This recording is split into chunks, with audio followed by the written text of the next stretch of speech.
Ada satu kutipan inspirasi bagi kita para generasi muda. Beri aku 1000 orang tua, maka akan kucabut Semeru dari akarnya. Beri aku 10 orang pemuda, maka akan kuguncangkan dunia. Insinyur Soekarno, Presiden pertama Republik Indonesia.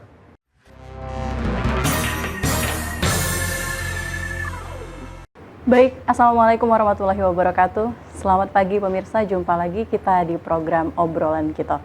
Pemirsa, seperti yang kita tahu bahwa DPRD atau Dewan Perwakilan Rakyat Daerah ini tentunya menjadi salah satu sorotan dengan tugas dan wewenang yang mereka emban dan tentunya sebagai lembaga yang menampung aspirasi masyarakat. Nah, untuk hari ini kita akan berbincang-bincang.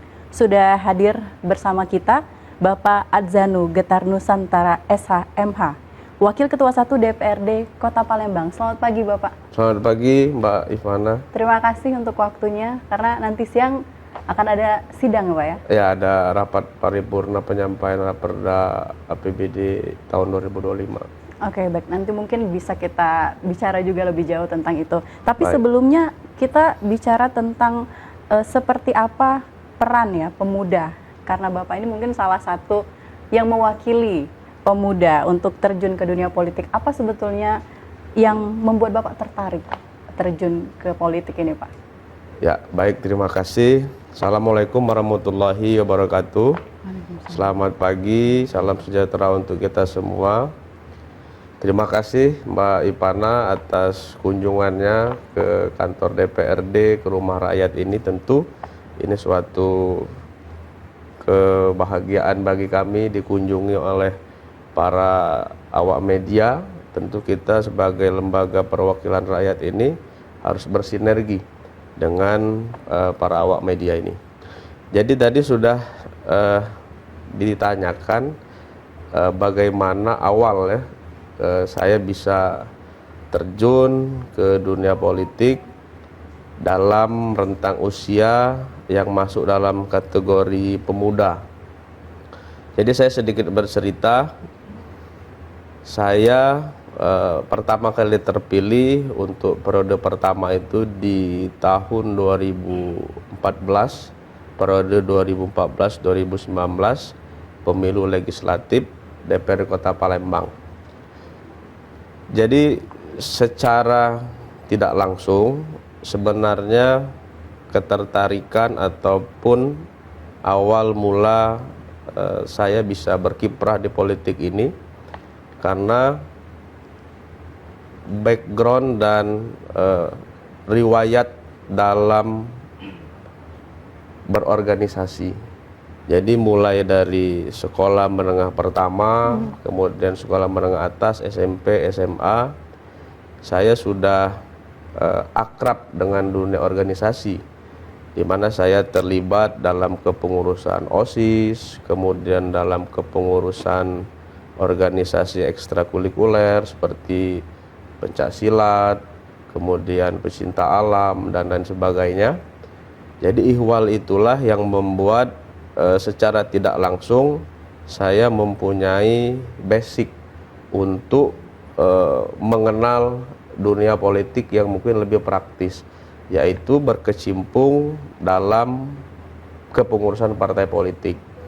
Jadi setelah tamat kuliah, saya bergabung dengan sayap partai politik, yaitu Tunas Indonesia Raya, kepengurusan daerah untuk Provinsi Sumatera Selatan.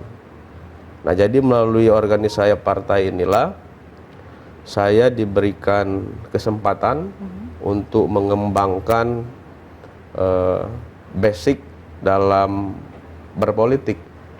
Jadi mulai diberikan kesempatan terlibat ataupun termasuk ke dalam struktur kepengurusan Dewan Pimpinan Cabang Partai Gerindra. Jadi Tunas Indonesia Raya itu adalah organisasi sayap Partai Gerindra.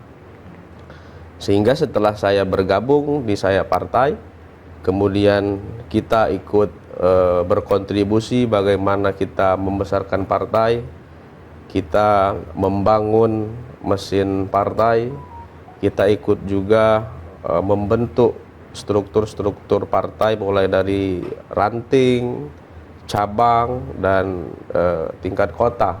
Nah, disitulah awal mula saya mempunyai kesempatan untuk dapat terjun di kancah politik, dan goalsnya adalah dengan dapat ikut sebagai kontestan, sebagai caleg di pemilu legislatif tahun 2014-2019.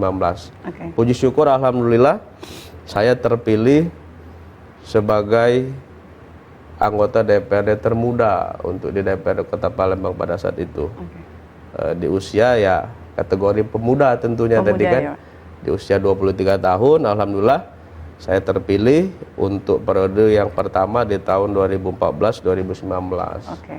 Baik, kalau kita bicara pemuda, kalau bisa bicara sekarang ya, kita melihat masyarakat ada yang apatis. Pemuda sepertinya sudah mulai, aduh kayaknya tidak untuk berpolitik, tapi Bapak memilih untuk terjun langsung. Sebetulnya kalau dilihat setelah masuk ke dunia politik, seberapa penting peran pemuda itu, Pak?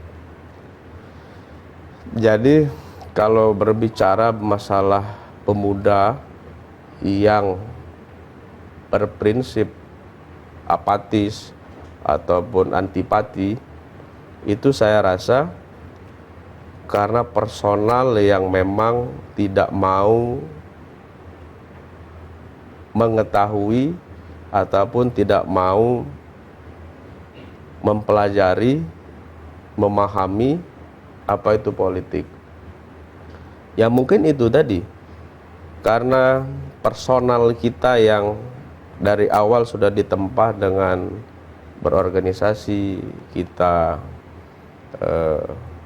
berkumpul dalam suatu wadah, bertemu dengan teman-teman dalam suatu komunitas. Nah, inilah yang menjadi pondasi sebenarnya. Jadi kalau seseorang itu tidak mau tahu dengan politik ataupun tadi yang dibilang antipati, dia akan menjadi orang yang buta politik. Padahal kita harus menyadari bahwa tidak ada setiap kebijakan di republik ini, di pemerintahan daerah, baik kota maupun provinsi, yang tanpa melalui kebijakan politik. Harga BBM, upah buruh, harga pupuk, harga sembako, itu semuanya ditentukan oleh kebijakan politik. Gitu ya.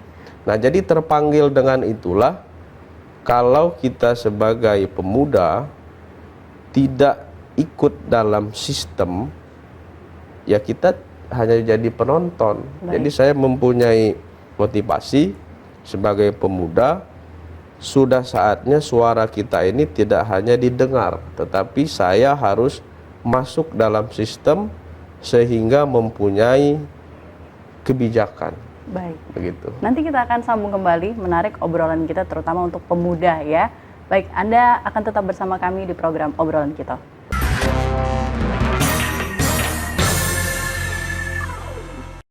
The Great Prime Time. Upaya saya untuk melacak TKP. Di Setiawan. Kelihatan tiga tidak kematian. Adalah kesaksian yang pertama dan eksklusif mengalami kekerasan. 70 kilo itu besar. Meluruskan apa yang kusut. Ada persoalan bersama saya, Abraham Silava. AB Plus, setiap Senin pukul 8 malam. Apakah hasilnya nanti akan berbeda? Tidak mungkin. Liga tidak mengetahui sama sekali kejadian itu. Runding di sini kan untuk mencari solusi. Saya Aiman Wicaksono, inilah. Rakyat bersuara, Selasa pukul 7 malam. 25 orang kobaran api dan 4 orang ikan api. Satu dari sekian, pokoknya ada orang tepas rem dan kaki menjadi saksi kunci. Juga mendengar bahwa The Prime Show, Rabu pukul 8 malam. manakah nasib Peggy carut marut ini masalah. Dengarkan dulu. Apakah yang Saya meluruskan apa saya Anisha Dasud dan saya Aryo Ardi. Interupsi, Kamis pukul 8 malam. Only on iNews. Temani weekendmu bersama program kuliner spesial. Kalaparan, eksplor gokil wisata kuliner. tempat makan yang jarang terekspos. Food Diary mengupas sejarah kuliner, hidangan viral dari Nusantara sampai mancanegara. Mantep banget, mantep banget. Saksikan Kuliner Special Weekend, Sabtu dan Minggu pukul 10 pagi di iNews. Mempertanyakan rasa keadilan. Negeri kami nampak kehilangan kemudi. Kebenaran, keberanian, dan juga kejujuran. Saatnya kita bicara. Tuntaskan di sini. Menyampaikan dari kacamata mahasiswa. Saya Aryo Ardi. Saya Anisha Dasuki. Interupsi hanya di iNews.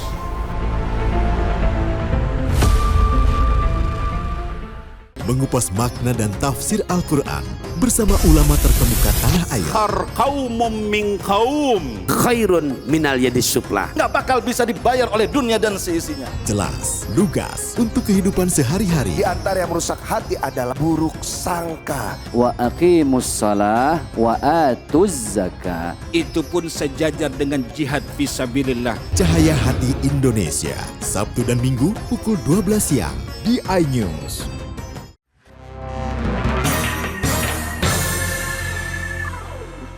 Baik, Anda masih bersama kami di program obrolan kita, pemirsa. Melanjutkan tadi bincang-bincang menarik ya, sudah bicara tentang bagaimana latar belakang dari Pak Adzanus sendiri. Kali ini kita akan tanya sebetulnya seperti apa sih proses dari reses, kemudian juga kunjungan kerja yang sudah beliau lakukan. Mungkin bisa sedikit diceritakan Pak ya, karena masih banyak masyarakat yang belum tahu prosesnya itu seperti apa, kemudian bagaimana cara memilih pokok-pokok pikiran yang memang harus dibawa seperti itu. Ini seperti apa? Boleh diceritakan, Pak? Ya, jadi Mbak Ivana, anggota DPRD mempunyai tupoksi. Yang pertama fungsi penganggaran, kemudian fungsi pembentukan peraturan daerah, dan yang terakhir fungsi pengawasan. Komponen-komponen dari 3 tupoksi itu salah satunya adalah hak para wakil rakyat ataupun anggota DPRD ini untuk menyuarakan serta merealisasikan apa yang menjadi aspirasi serta permasalahan-permasalahan dalam masyarakat. Yaitu melalui kesempatan DPRD, anggota DPRD ini melakukan kunjungan reses. Reses ini adalah kegiatan para anggota DPRD turun ke daerah pemilihannya masing-masing guna menyerap aspirasi masyarakat. Dalam 1 tahun ada 3 kali masa persidangan, ada 3 kali masa reses. Nah, jadi dalam kesempatan reses itu sesuai dengan jadwal yang telah ditetapkan oleh Badan Musyawarah, kami para anggota DPRD turun ke daerah pemilihan masing-masing. Jadi dalam kesempatan itulah masyarakat bisa untuk menyampaikan aspirasinya.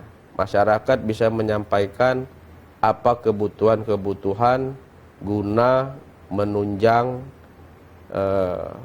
sarana prasarana yang lebih baik lagi di lingkungannya. Mungkin bisa juga menyampaikan permasalahan-permasalahan sosial ekonomi yang ada di lingkungannya. Nah, jadi tahapan reses itu memang betul menjadi tugas dan diatur dalam tata tertib DPRD. Oke, baik. Kita kalau lebih spesifik lagi untuk daerah pemilihan Bapak kemarin ya, itu di Dapil 3 Pak ya. Itu sebetulnya lebih banyak aspirasi yang seperti apa? Keluhan-keluhan masyarakat lebih banyak untuk ekonomi, politik, atau pembangunan seperti itu, Pak? Ya. Jadi kebetulan saya ini mewakili daerah pemilihan 3, Kecamatan Ilir Timur 1, 2, dan 3. Jadi cukup kompleks dan beragam wilayah yang saya wakili di Dapil 3 itu. Ada daerah yang berada di tengah kota, kemudian ada yang di lingkar luar kota, juga ada yang di pinggiran bantaran Sungai Musi.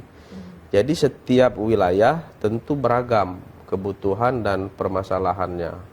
Secara umum yang banyak saya temui pada saat reses adalah pelayanan dasar. Bagaimana sarana prasarana, infrastruktur, jalan, irigasi, kemudian penerangan jalan, ya. Dan yang utamanya adalah bagaimana masyarakat ini berharap pemerintah itu dapat hadir di tengah-tengah masyarakat untuk memberikan pelayanan dasar tersebut. Percepatan bagaimana administrasi, kemudian bantuan-bantuan sosial ini agar disalurkan tepat sasaran, ya.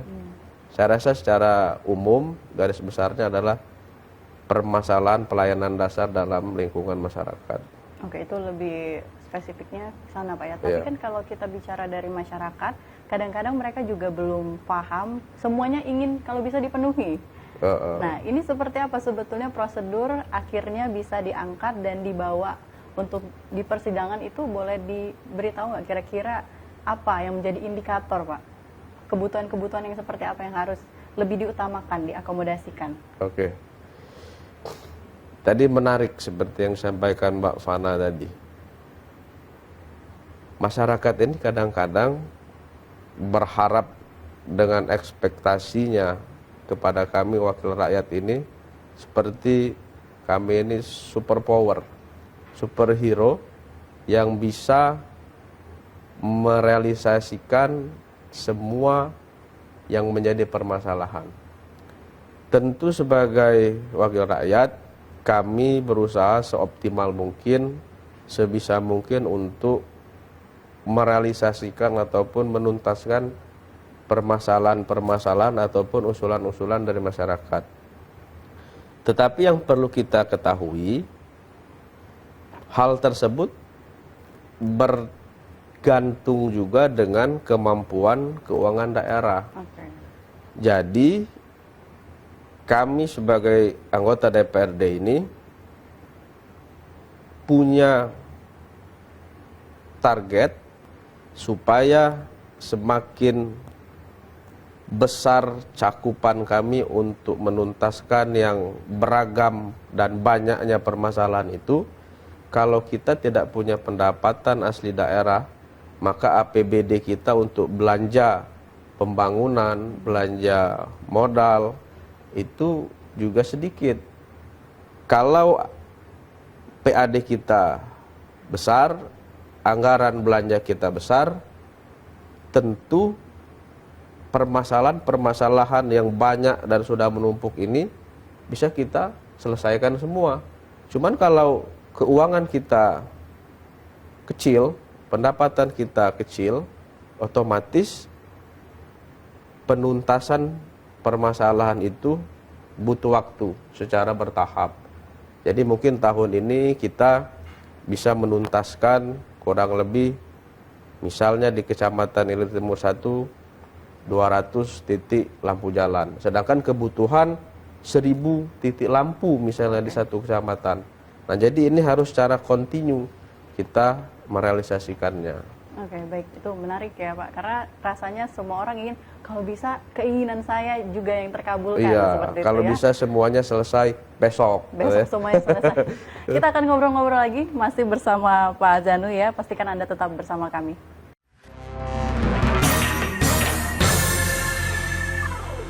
Mengupas makna dan tafsir Al-Quran bersama ulama terkemuka tanah air. Qaumum min qaum khairun minal yadis sufla. Nggak bakal bisa dibayar oleh dunia dan seisinya. Jelas, lugas untuk kehidupan sehari-hari. Di antara yang merusak hati adalah buruk sangka. Wa aqimus shalah wa atuz zakah. Itu pun sejajar dengan jihad fisabilillah. Cahaya Hati Indonesia, Sabtu dan Minggu pukul 12 siang di iNews.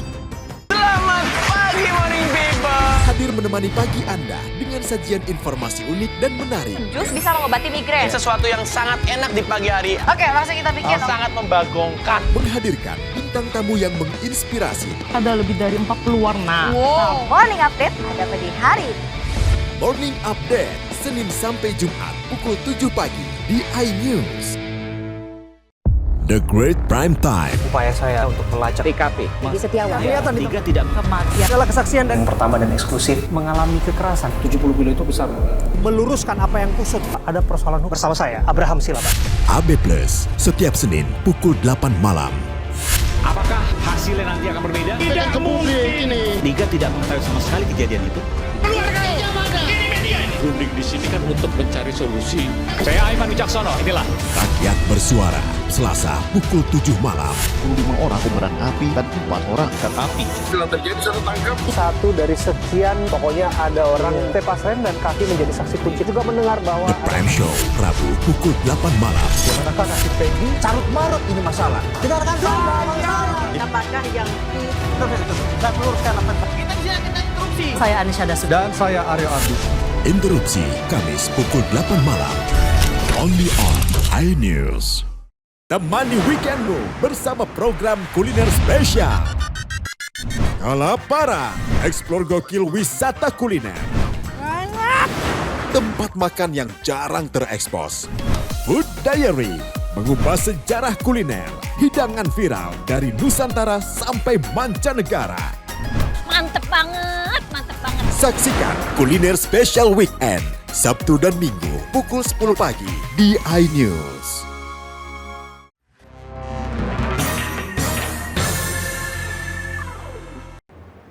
Baik, kita berada di sesi terakhir ya. Padahal banyak sekali pertanyaan yang masih ingin ditanyakan tentunya untuk Anda kepada Bapak Adzanud. Tapi kita bicara dulu tadi kembali lagi ke pemuda seperti itu Pak ya. Bapak melihatnya seperti apa? Apakah sudah ideal jumlah komposisi anak muda di DPRD ini? Apakah memang masih jauh seperti itu Pak? Berbicara komposisi keanggotaan di DPRD Kota Palembang dengan jumlah total anggota 50 orang, tentu pertanyaan yang dimaksud itu prinsipnya adalah penilaian subjektif. Jadi kalau berbicara ideal atau tidak, ini adalah penilaian personal anggota yang terpilih nantinya. Tidak sepenuhnya semuanya itu harus anak-anak muda. Tetapi salah juga kalau anak-anak muda tidak diberikan kesempatan. Yang ideal itu adalah bagaimana mengkolaborasikan anak-anak muda dengan generasi-generasi terdahulu yang kita katakanlah generasi senior, bisa berkolaborasi di dalam lembaga DPRD Kota Palembang ini. Kalau kita hitung dengan jumlah anggota yang dikategorikan pemuda untuk periode yang tahun ini, saya rasa sudah ada peningkatan. Dari 2 periode saya yang lalu, kurang lebih dari 50 orang, persentasenya ada di 10% lah kalau tidak salah ya. Mulai dari 2015 itu ada sekitar 5 orang, kemudian yang 2019 ada 10 orang, dan yang 2024 ini saya lihat juga cukup banyak. Tetapi banyak saja juga tidak menjamin ya ideal atau baik, karena personal pemuda tentu sebagai generasi yang masih perlu banyak bimbingan, masih perlu banyak belajar dari para generasi-generasi terdahulu yang lebih senior. Kalau kita tidak mau berkoordinasi, kita tidak mau berkonsultasi, ya kita masih minim pengalaman. Jadi jangan secara jumawa mentang-mentang kita ini anak muda tidak mau belajar lagi, tidak mau berkonsultasi lagi dengan rekan-rekan yang sudah senior. Jadi bukan jaminan juga anak muda itu bisa lebih baik dari orang-orang yang lebih dahulu, lebih senior umurnya ya. Yang baik itu bagaimana anak-anak muda bisa bersinergi dengan generasi-generasi terdahulu yang lebih senior. Oke. ini kalau kita bicara Bapak sebagai wakil ketua 1 dan posisinya sebagai pemuda, ada kesulitan tidak kira-kira bersinergi dengan yang Bapak katakan tadi dengan senior-senior seperti itu, seperti apa Pak? Bapak menghadapinya? Tentu kalau saya sendiri melihat itu sebagai suatu seni bagaimana kita berkomunikasi. Saya justru senang, saya punya teman ataupun partner, ada yang junior saya, ada yang satu angkatan dengan saya, ada yang lebih senior. Ya kalau yang senior usianya mungkin saya anggap seperti saya ngobrol dengan orang tua sendiri. Bagaimana saya meminta pendapat, meminta nasihat. Tentu sebagai orang yang lebih muda, kalau kita berprinsip kita harus menghormati yang lebih tua atau senior, kita anggap sebagai orang tua, disitulah nanti akan adanya sinergi. Mereka pun tidak sungkan-sungkan memberikan nasihat, memberikan arahan ya. Tapi kalau kita sebagai anak muda, mentang-mentang kita badan lebih bugar, kira-kira kan kita lebih energik, tidak ada lagi kita mau sowan, tidak ada lagi kita mau berkonsultasi, ya akhirnya juga kemampuan ataupun pengetahuan kita tidak akan ada peningkatan.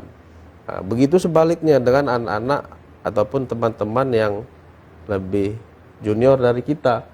Tentu kita jangan pelit dengan pengalaman, kita jangan pelit dengan informasi. Inilah seninya berkomunikasi dengan yang lebih tua, dengan yang lebih muda, dengan senior, dengan junior ya.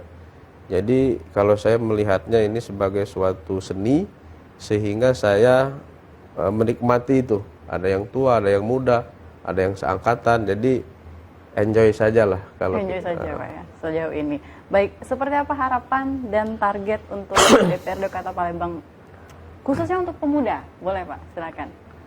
Jadi saya berharap lembaga DPRD ini ke depan dengan adanya keanggotaan dari anak-anak muda yang saya lihat ke depan ini ada peningkatan.